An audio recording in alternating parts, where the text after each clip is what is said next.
Alright, one of the most common problems people run into with is wiper blades. So with these, we're going to go ahead and take this clip off. So these are a little tricky.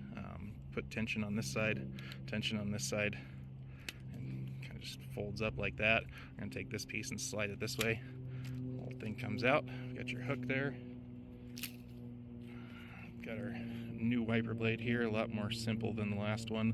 Go ahead and just slide it in. If you ever need to take these off, there's a little hook down here in the bottom.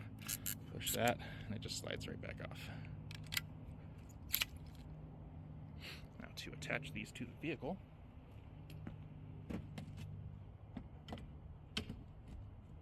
right down here in the bottom. They were wiper nuts. Nissans are pretty much always going to be 14 millimeters.